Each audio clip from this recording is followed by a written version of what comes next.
ठीक है आलोक जी। त्रिभुवन सिंह, मुझे याद है योगी जी की सरकार के प्रथम कार्यकाल में बात हुई आप लोगों की समस्या पर, तो ये तय हुआ कि दिनेश जी की अध्यक्षता में कमेटी बना दी जाए। दिनेश शर्मा जी बन गई कमेटी।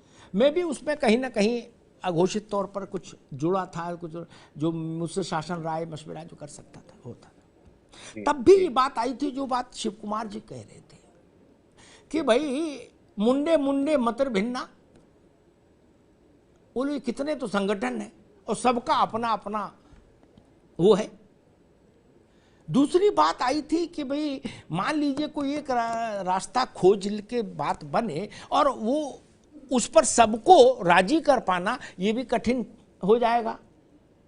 मैं उस अमाउंट का खुलासा नहीं करूंगा, एक अमाउंट मैंने प्रस्ताव रखा था, लगभग उस पर सहमति बन रही थी, लेकिन फिर ये हुआ कि सबको एक नाव पर चढ़ाएगा कौन, क्योंकि संस्थाएं भी बहुत ज्यादा थी, संघर्ष के मोर्चे भी बहुत थे शिक्षा मित्रों में। क्या अब उस चीज में सुधार हुआ है? क्या अब शिक्षा मित्रों ने ये किया कि भाई ठीक है हम एक झंडा एक बैनर के तले रहेंगे ताकि सरकार को कोई भी प्रस्ताव देने में सुविधा हो और उस पर आपको रिस्पॉन्ड करने में सुविधा हो?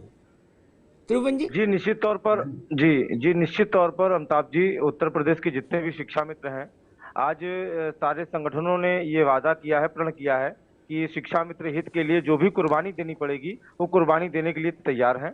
और मैं ये समझता हूं कि जो हाई पावर कमेटी बनी थी और जिसके बारे में अभी तक क्या आज तक भी कुछ उस पर निर्णय लिया गया कि नहीं लिया गया, क्या उस हाई पावर कमेटी में था? और उसके बाद से अब तक लगभग मैं समझता हूं अमिताभ जी 1000 के आसपास मौतें हो चुकी हैं। अभी हाल में ही हमारे हापुड़ से एक शिक्षा मित्र ने फांसी लगाकर जान दी और तमाम ऐसे समस्याएं आई। लेकिन सवाल यह है कि एक बार ये वादा किया जा चुका है 2014-15 में झूलेलाल पार्क में भारतीय जनता पार्टी की सरकार में, जिसमें राजनाथ सिंह जी थे, और राजनाथ सिंह ने ये कहा था कि हमारी सरकार बनते ही जितने भी संविदा कर्मचारी हैं सभी का न्यूनतम वेतन हम बनाएंगे, सबको न्यूनतम वेतन देंगे। ये आदरणीय राजनाथ सिंह के वचन थे। उसके बाद संकल्प पत्र में भी रखा गया। उसके बाद माननीय योगी जी ने हाई पावर कमेटी भी बनाई। हाई पावर कमेटी 2018 में बनी थी। अब नहीं कहना चाहते हैं सर कि आखिर अब तक इतना लेट क्यों हो रहा है, सवाल ये है।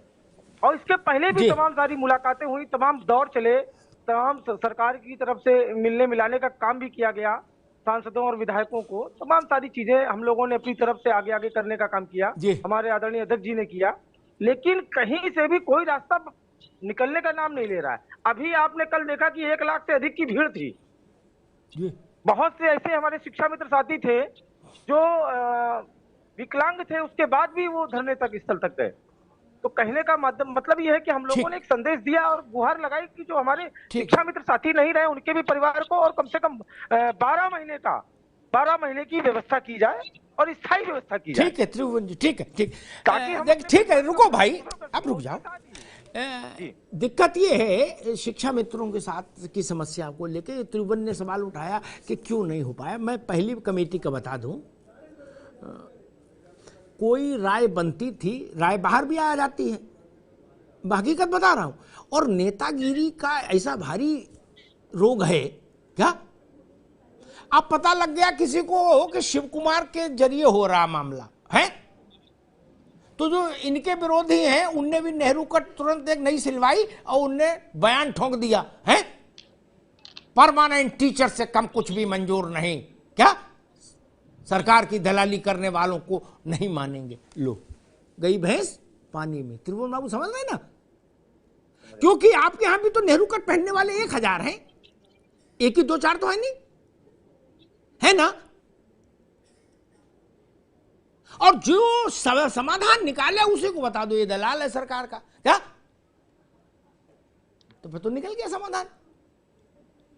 ये तो समस्या है ना, मेरी जैसी सीधी बात करने वाला काम मिलेगा बताओ।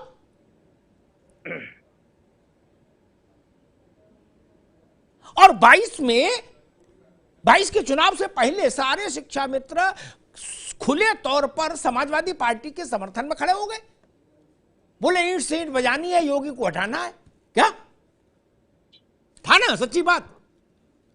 तो जब सच्ची बात ये थी भैया, तो फिर जिसको हटा रहे हो उस मामला कर कैसे बनेगा, इतना तो समझो।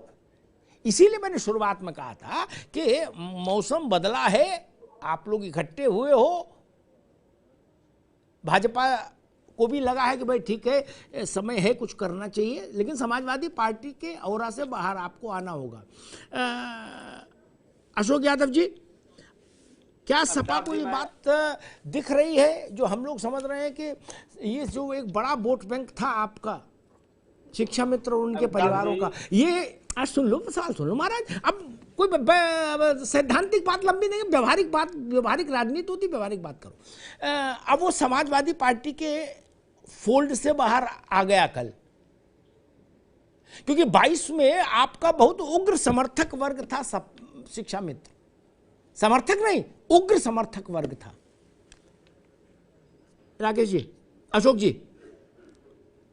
अमिताभ जी देखिए, मैं आपके माध्यम से शिक्षा मित्र साथियों से यही निवेदन करूंगा कि इन छल करने वालों से सावधान रहें। ये ट्रैप किया जा रहा है 2024 को चुनाव को लेकर। दूसरी बात मैं ये कहना चाहता हूं कि हमारी सरकार ने, अखिलेश सरकार ने इनको 40,000 रुपए पर मंथ लमसम दे करके इनको वेतनमान दिया, सहायक अध्यापक बनाया। इन्होंने 40,000 रुपए को कम करके कर दिया 10,000 रुपए। तो ऐसे ठगी करने वालों से सावधान रहे शिक्षा मित्र। दूसरी चीज मैं ये कहना चाहूंगा कि इन्होंने देश के करोड़ों नौजवानों के भविष्य को अंधकारमय कर दिया है। बीटेक करने वाले, बीएड करने वाले, इतना हाईली क्वालिफाइड जो नौजवान हैं वो आज सड़कों पे घूम रहे हैं, या तो 10,000 12,000 की नौकरी किसी ठेकेदारी पे कर रहे हैं। ये देखिए, एक संविदा हुआ करती थी पहले, संविदा का कॉन्सेप्ट इन्होंने पूरी तरह से खत्म कर दिया। अब संविदा को उन्होंने कन्वर्ट कर दिया आउटसोर्सिंग। आउटसोर्सिंग क्या होता है कि शोषण का एक टूल है। आप जानते होंगे, आप इतने सीनियर जो है जर्नलिस्ट हैं, आउटसोर्सिंग एक शोषण करने का टूल है। थर्ड पार्टी, आप किसी को जॉब दिलवा रहे हो। एक मिनट यादव जी, एक मिनट। देश के हर राज्य में किसी पार्टी की सरकार हो, भाजपा की या भाजपा के खिलाफत वाले की, आउटसोर्सिंग सब में फल फूल रही है। बोलो श्री सत्यनारायण स्वामी की जय। अब आप बताओ। हाँ, देखिए, आप कह रहे हैं कि फल फूल रही, वो अलग चीज, लेकिन एक नौजवानों के भविष्य इन्होंने, अरे वहां के बुढ़े भर्ती हो रहे हैं दूसरे राज्य में, वहां भी आउटसोर्सिंग में नौजवान भर्ती हो रहे हैं यार, आप भी किसी बात करते हो। देखिए अमिताभ जी, मैं नौजवानों की बात कर रहा हूं, शिक्षा मित्रों का एग्जाम्पल दे रहा हूं मैं कि इस तरह से सरकार की, देखिए सरकार की मंशा क्या है। ठीक है, उनसे पूछते हैं, उनसे एक मिनट रुको अशोक, एक मिनट रुको भाई, एक मिनट अशोक जी। शिव कुमार जी बताइए, अशोक यादव जी कह रहे हैं हमारे मित्र के छल करने वालों से सावधान, जैसे नहीं उस पर लिखा होता है बोर्ड पे, नक्कालों से सावधान, असली मामा का ढाबा इधर है। जब सहारनपुर तरफ जाओ यहां से गाजियाबाद से, तो रास्ते में पड़ता है असली मामा का ढाबा। तो वो कह रहे हैं नक्कालों से सावधान।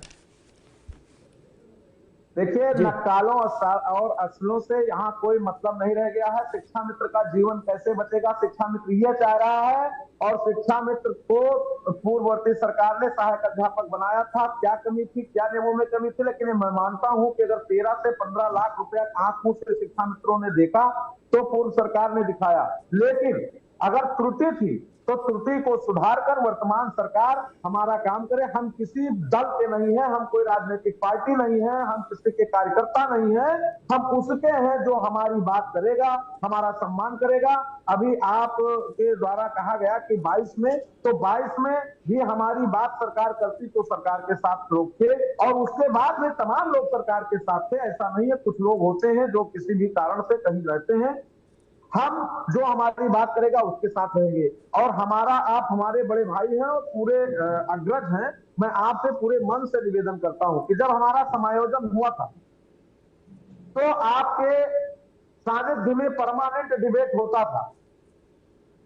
वो चाहे मेरे पक्ष का रहा हो, चाहे मेरे विपक्ष का रहा हो, चाहे उस डिबेट से मेरा नुकसान हुआ हो, चाहे हानि हो, लेकिन आप पूरी बात शिक्षा मित्रों की जन्म से लेकर और मृत्यु तक आपको पता है। इसलिए मैं आपसे क्रमबद्ध प्रार्थना करता हूं कि अब हमारे शिक्षा मित्रों की समस्याओं को आपने उठाना प्रारंभ किया है और आपके माध्यम से सरकार तक जाए, और सरकार के प्रतिनिधियों के साथ, सरकार के साथ, आपके मध्यस्थता के और आपके चैनल के माध्यम से मैं पूर्व सरकार से भी निवेदन करता हूं और आपसे भी कि जी। आप शिक्षा मित्रों का कल्याण करा दीजिए। बिल्कुल ठीक बात। केवी त्रिपाठी जी कुछ कहना चाह रहे थे, आप बताइए। मैं यही कहना चाह रहा था, जितना अमिताभ जी अभी डिबेट से समझ पाया कि जो अब बात कह रहे हैं शिव कुमार जी, उसको कहने का कोई अर्थ नहीं रहा। जो आलोक जी ने कहा बिल्कुल सच है कि कल तो आपने तय कर दिया है ना, जो बैनर